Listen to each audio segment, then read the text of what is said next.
Alors, bonjour à tous.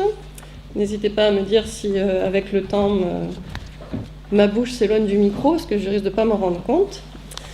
J'avais formaté mon intervention pour 35-40 minutes, donc peut-être que j'y arriverai à boucler, hein, je vais essayer. Bon. Voilà. Alors, les jeux de graphie en Chine, hein, c'est un exercice... Ah, elle est partie.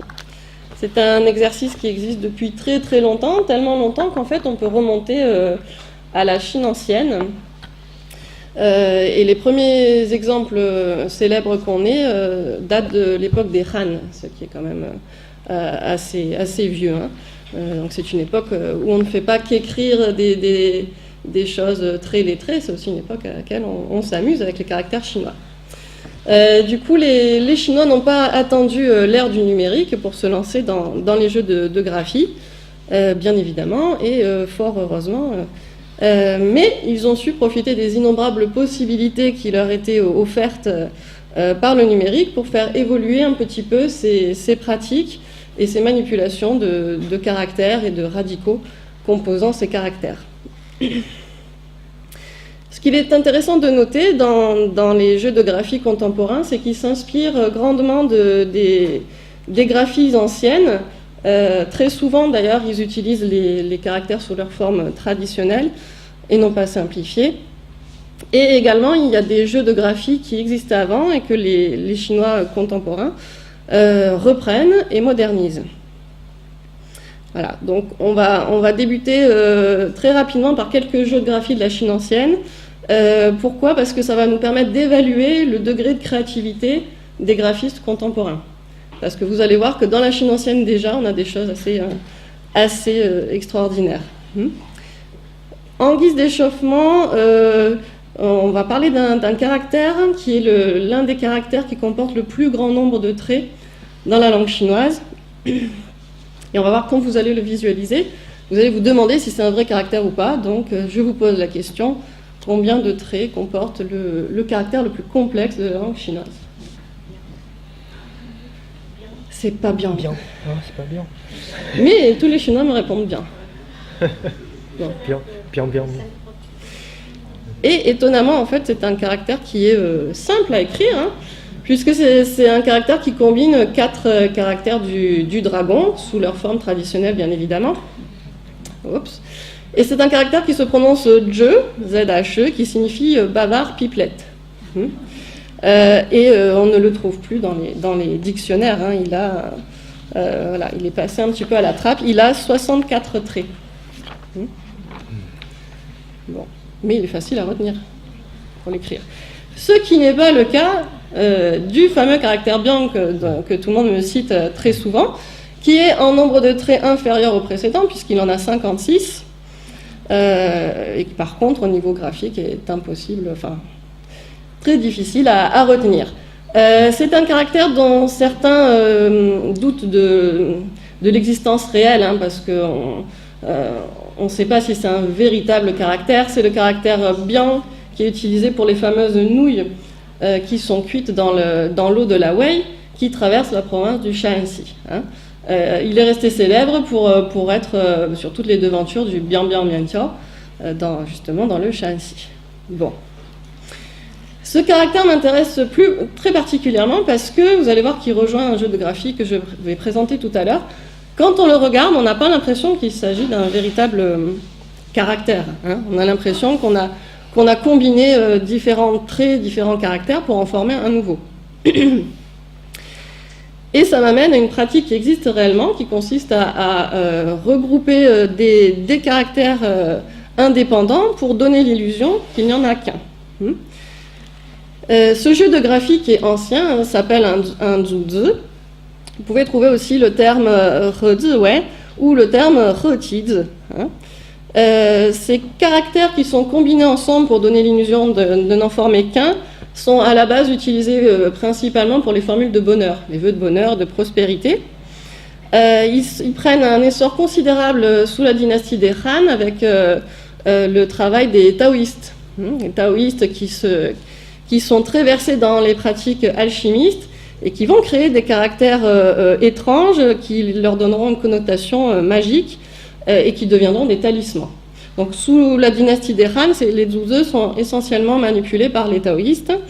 Et tout le long du premier millénaire, et quand on va arriver sous les Tang et sous les Song, la population va se les approprier pour en faire des formules de vœux à l'occasion de fêtes traditionnelles. Bon, vous en avez un ici que tous les Chinois connaissent.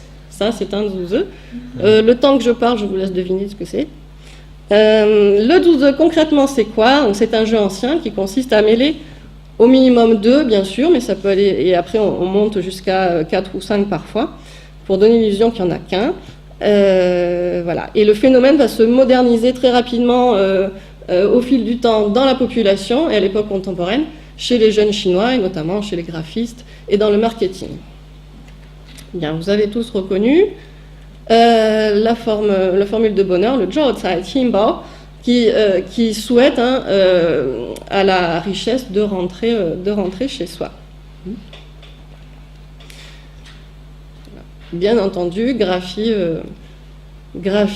sous forme traditionnelle, c'est d'autant plus déroutant et du coup talismatique. Certains ont poussé le zèle plus loin puisqu'ils ont composé des poèmes constitué essentiellement de zuzhe. Donc là, vous avez un exemple célèbre qui est le poème des 8 immortels taoïstes. Et vous voyez, il y a déjà pas mal de caractères, enfin de pseudo-caractères. On a l'impression qu'il y en a 16. En réalité, dans le poème, quand on va décortiquer, on en trouvera 56. Ça se lit de droite à gauche, de haut en bas, évidemment. Et c'est un poème ancien. Je vous prends le premier qui arrive dans la première colonne, qui en fait concerne le premier immortel taoïste Zhongli, dont l'une des caractéristiques est de frapper sur sa pierre. Et si on analyse le zuzhe, on va réussir à sortir les 4 caractères qui le composent. Vous avez ici le zhong, vous avez ici bien entendu le li, le dian tout en haut, et il ne nous reste plus que le che de pierre en bas. On peut faire la même chose pour la suite, puisque cet immortel aussi agite un éventail. Là, c'est beaucoup plus facile à repérer. Le bas qui est en bleu, le shan qui sera tout seul au milieu en bas, et le yao qui va combiner le précédent radical utilisé pour le bas et la forme de droite pour constituer le yao. Donc vous avez compris le principe, et on voit que déjà pour la Chine ancienne, c'est extrêmement créatif, qu'ils n'ont pas, ils n'ont pas besoin du numérique pour nous impressionner. Voici le poème sous sa forme intégrale.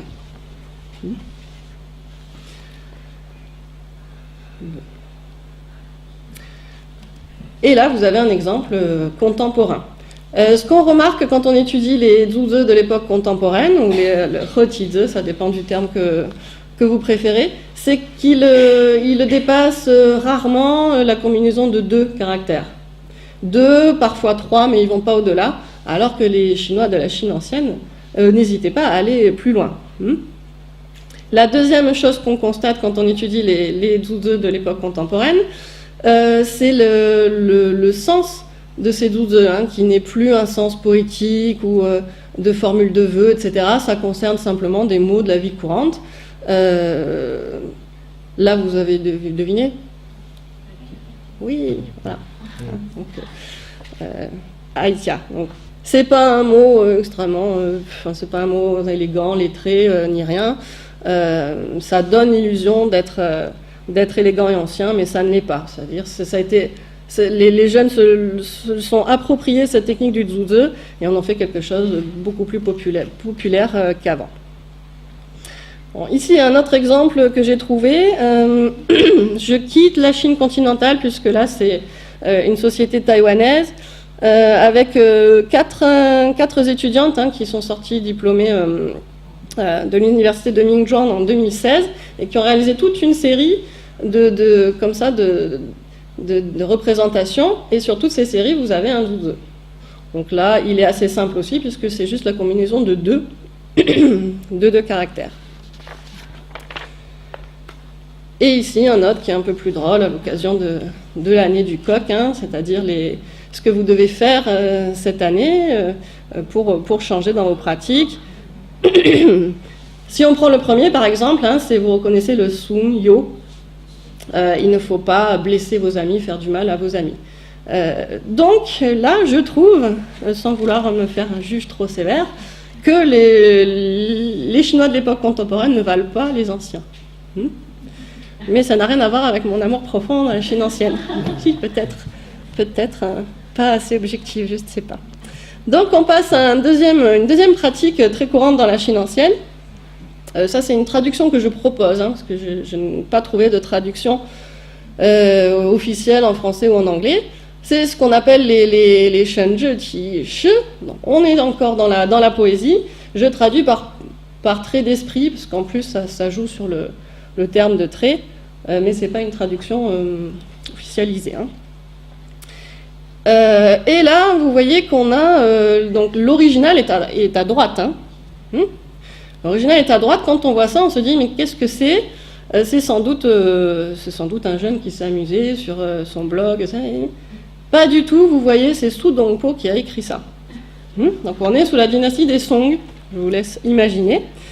Et en fait, ça part d'un petit défi qui a été lancé à Su Dongpo pour sauver l'honneur de la Chine, des Chinois, de la langue chinoise. Ça se passe sous l'empereur Shenzong. Il y a un émissaire qui est arrivé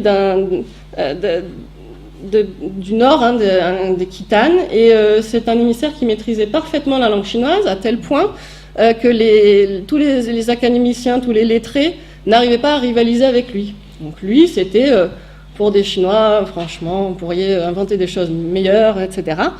Et l'empereur, n'en pouvant plus de cet émissaire, demande à Su Dongpo de trouver quelque chose qui va le laisser bouche bée. Et Su Dongpo va créer le premier poème trait d'esprit que l'émissaire n'arrivera pas à déchiffrer. Voilà, il ne reviendra plus jamais en Chine. Donc vous voyez, ça fonctionne comment ? Ça fonctionne non pas sur la combinaison des traits dans les caractères, mais sur l'apparence des caractères. Le ting qu'on voit, qui signifie pavillon, eh bien, va être allongé. Du coup, en lecture, on va lire chang ting.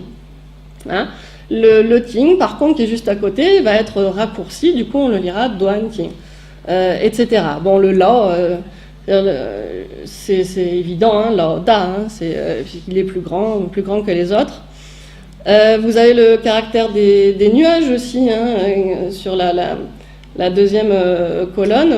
Vous voyez que les nuages sont coupés, le caractère est coupé, ce qui donne en version retranscrite, j'allais dire, le duan yun. C'est très joli, c'est très créatif, et c'est ancien. Et là, vous avez un autre représentant qui, lui, a vécu sous la dynastie des Qing, donc il est un peu plus proche de nous, qui s'appelle Li Zheti, et qui a réalisé plusieurs pièces du même style d'inspiration. Donc là, l'exemple le plus simple, c'est le roi, la fleur qui est en train de perdre ses pétales.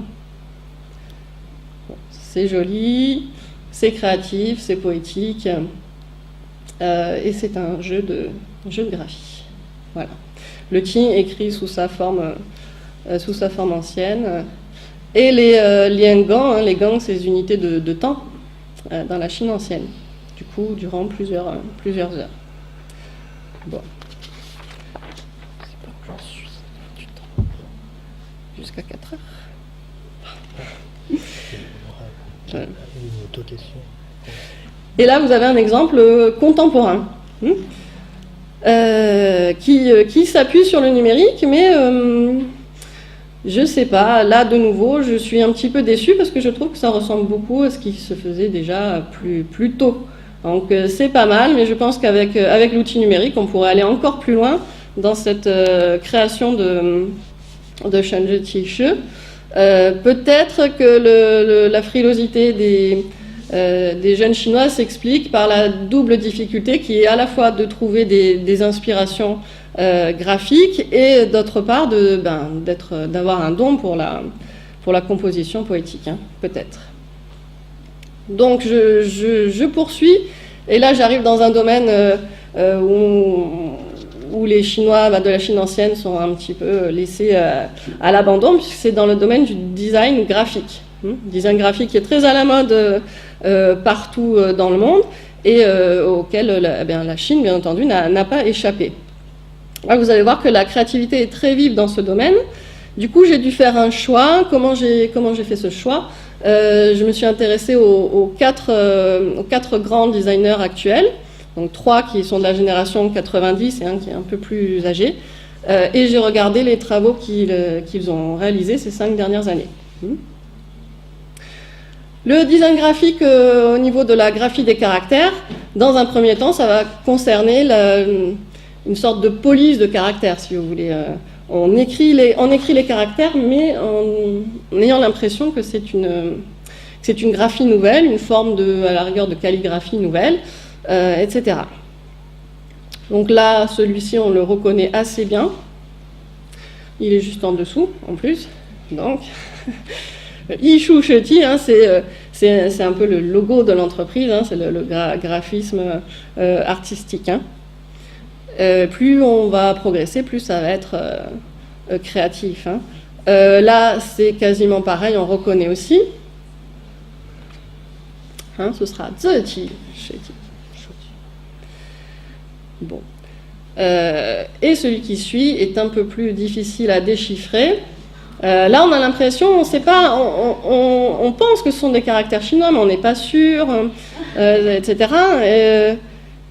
Bon, il vaut mieux être chinois pour le déchiffrer, mais un francophone peut y arriver également, avec un peu de pratique. Bon, là, je vous donne là. Ouais, là, c'est ça. C'est le Miao-Shou Hui-Chun, hein. C'est pour désigner un médecin extrêmement doué qui fait des miracles en médecine pour des maladies censées être incurables, etc. Mais celui-ci est très beau. Ça rappelle un peu les motifs en architecture traditionnelle chinoise, les fenêtres notamment, etc. Celui-ci qui a été réalisé pour une marque de vêtements. Du coup, il est assez déchiffrable encore. Hein. Mais je vais réussir à vous coincer, ne vous inquiétez pas. Mais c'est pas vrai. Bon, nous avons une experte, tu peux te lancer dans le graphisme, dans le design graphique. Effectivement, c'est le Bei Bao Ke, hein, qui désigne un globe-trotter, un routard, un voyageur à sac à dos. Voilà. Donc celui-là est intéressant parce que du coup, on n'a plus du tout cette inspiration chinoise. Hein. Là, on est passé vraiment dans l'influence occidentale, je vais dire. Hein. Bon. Là, c'est l'un des designers graphiques dont je voulais vous parler, qui s'appelle Ye Tianyu, la génération montante, qui est né dans les années 90 et qui travaille essentiellement sur le graphisme des caractères et les représentations. Hein. Lui, il est intéressant parce qu'il varie un peu les styles et surtout, il ne fait pas des choses uniquement dans un but commercial ou marketing, il fait aussi des choses dans un but de création. Pour moi, son travail au niveau professionnel, c'est graphiste, hein, mais pour moi, il a une double casquette parce qu'il est aussi artiste. Alors là, vous reconnaissez 2 caractères. Oui, Li Chu, hein, qui désigne l'arrivée de l'automne, les premiers jours de l'automne. On va retrouver Ye Tianyu un peu plus tard. Mais je passe au second grand maître, hein, de l'époque actuelle, qui est Cui Xin, qui lui est né dans les années 70 et qui travaille à l'Académie des Beaux-Arts de Pékin. Donc lui, il peut se permettre de faire uniquement du créatif, j'allais dire. Hein. Lui, il s'amuse avec les formes d'écriture, il change de support, si vous voulez. Mais là aussi, ça reste reconnaissable, hein. Oui, c'est la bouche. Et effectivement, la partie supérieure nous aide beaucoup. Hein, mais, voilà. Donc une autre tendance qui revient dans tous ces travaux-là, je change un petit peu parce que toute cette partie, pour moi, ça me rappelait surtout les polices de caractère, la façon d'écrire. Là, on va aborder la partie où le dessin, le pictural revient au cœur de l'écriture. Hein. Donc ça, c'est très joli. Hein. Bien sûr, le caractère du pain qui est représenté avec les branches, etc. Le caractère du filet, de la toile. Ça, c'est un style très épuré. C'est toute une série comme ça, très épurée, mais aussi très belle.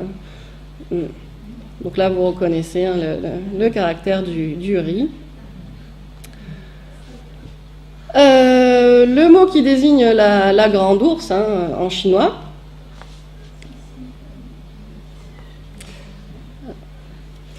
Et ici, le caractère de la danse. Là, on reconnaît, on se sent bien quand on voit ce genre de choses. Mais ce qui est assez fascinant, c'est qu'au départ, les caractères étaient faits pour représenter une image et que maintenant, dans la tendance actuelle, l'image revient dans le caractère. C'est ça qui est intéressant. Hein. Donc c'est vraiment une continuité et un amour pour la langue et les origines de la langue. Là, je vais remontrer deux petites affiches que j'avais montrées l'année dernière à l'occasion de la journée d'études sur la corruption, puisque là, c'est vraiment pour marquer le slogan hein, du lit, hein, du bénéfice de l'argent qu'on veut gagner en faisant du mal aux autres. Et puis, donc là, c'est une campagne officielle, par contre. Ça n'a plus rien à voir avec les artistes. Hein, ça a été affiché aux arrêts de bus, etc. Et le fameux Guan, qui est très beau aussi. Donc le fonctionnaire cupide à gauche, hein, qui recherche l'argent, la fortune, et qui finira menotte au poignet en prison. Donc ça, j'aime beaucoup toute cette série-là, et en plus, elle est officielle, donc on est tranquille. Bon. On va un peu plus loin avec les animations maintenant, les animations graphiques, puisque là, par contre, hein, le numérique nous permet toutes les possibilités dont on dispose, avec une œuvre de Ye Tianyu. Alors attention, j'espère qu'il n'y a pas d'enrhumé dans la salle. Voilà, ça c'est drôle aussi. Ça, sans l'informatique, sans le numérique, on ne pourrait pas le faire, évidemment. Il a créé toute une série comme ça, qui met en ligne sur son blog, qui se passe entre eux, parce que c'est sur son site que j'ai trouvé des liens vers le travail d'autres graphistes, et etc. Donc c'est vraiment toute une équipe. Vous avez ici le caractère San, hein, vous allez voir aussi, c'est très beau. Voilà.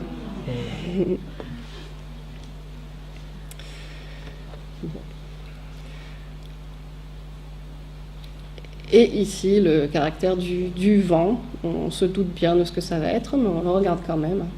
Voilà. Bon. Ceci m'amène à vous parler d'un autre designer hein, qui s'appelle He Qing'an, qui lui est taïwanais. Hein, il est taïwanais, mais puisqu'il travaille sur la graphie des caractères, on en parle. Il est aussi de la génération des années 90. Et il a mis au point, au mois de novembre, hein, c'est-à-dire le mois dernier, un projet qui s'appelle le Motion Type Project, hein, le Dong Tai Zi Qi Xiangmu. C'est un projet de caractère animé, ouvert à tout le monde, hein, dont je vous montre un petit exemple. Hein. Voilà. Donc là aussi, c'est animé, mais c'est plutôt dans l'écriture. On n'est plus dans la graphie finalisée, on est dans le procédé d'écriture. Et un autre et un autre panorama ici, où j'en ai mis plusieurs pour ne pas avoir à choisir. Voilà. Mais là, on s'éloigne un petit peu de l'étymologie. Hein. Vous voyez, le diène, il est représenté par plein de petits points, certes, mais bon. C'est un effet visuel.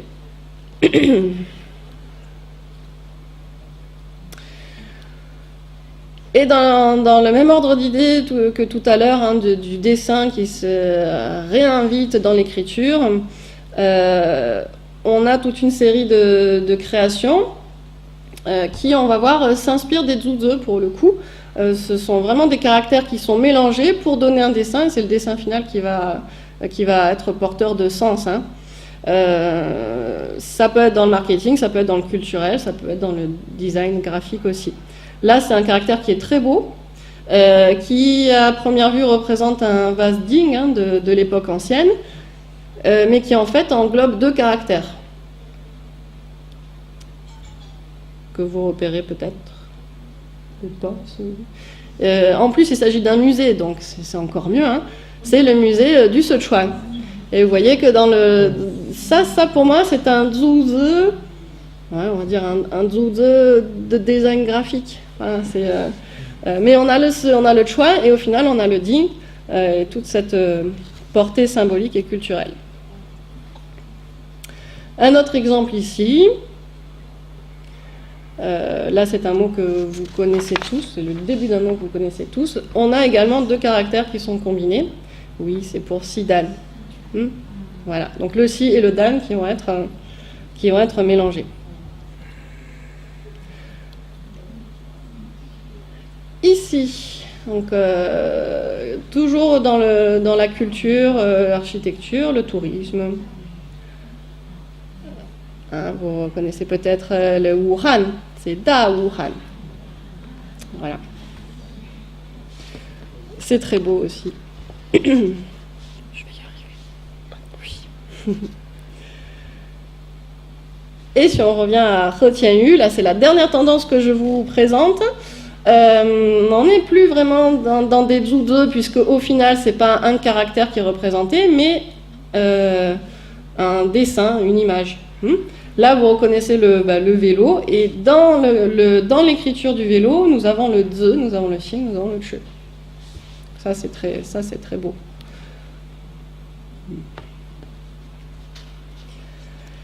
Il y a un graphiste contemporain qui est passé maître en la matière. C'est une fille, hein, s'appelle Zhu Zhensen. Elle a tout juste 20 ans, hein, elle vient de Shanghai. Et elle crée uniquement des images avec ce style-là.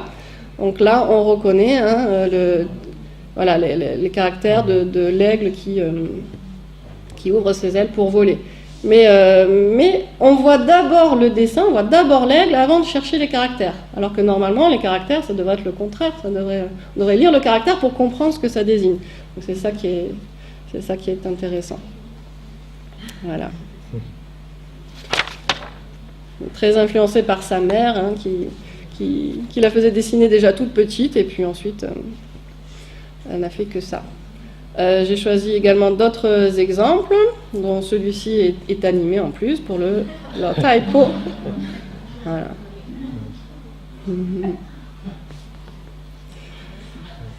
Et on va passer au début hein, de la vie d'une femme, avec à l'époque hein, le meili de Gougnan, où là vous avez hein, le Gougnan au niveau des oreilles et des cheveux, boucles d'oreilles, et puis le meili pour les cheveux. Et le 2 au niveau de l'œil. On va réintroduire un peu de littérature classique hein, avec les trois personnages principaux du Siyoti. Voilà, donc Sun Wukong, Zhu Batié et puis le moine Shasang. Donc c'est l'idée hein, qu'il faut retenir de cette nouvelle tendance et de ces 4 tendances hein, que je vous ai présentées. Bon. Du coup, c'est une présentation qui est assez courte, qui bien évidemment n'est pas exhaustive, qui est peut-être aussi influencée par mes propres goûts, hein, mais j'ai fait en sorte de choisir les 4 designers en vogue pour vraiment présenter des choses qui se font à l'heure actuelle. On a vu ce qui se fait de meilleur en matière de design graphique à l'époque contemporaine. Et à l'issue de cette courte étude, il y a 3 conclusions qui se dégagent. La première conclusion, c'est que la créativité au niveau de la graphie des caractères, ce n'est pas une nouveauté en Chine. Ça existe depuis très longtemps.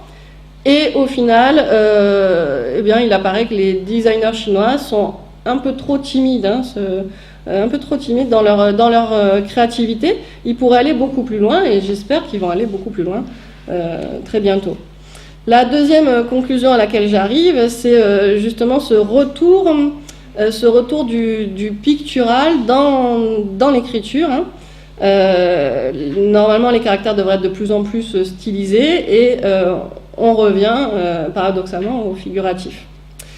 Et la troisième conclusion, c'est que la créativité à l'époque contemporaine, certes, s'appuie sur des jeux de graphie anciens, mais aussi et surtout sur le numérique. Or, le numérique est une innovation et les jeux de graphie sont de la créativité. Donc, dans ce cas-là, on peut dire que vraiment la créativité en matière de graphie de caractères chinois à l'époque contemporaine dépend énormément du numérique, et que les deux peuvent donner de très belles choses s'ils sont combinés. Et du coup, je vais suivre attentivement ces créations pour voir s'il y a de nouvelles choses qui arrivent.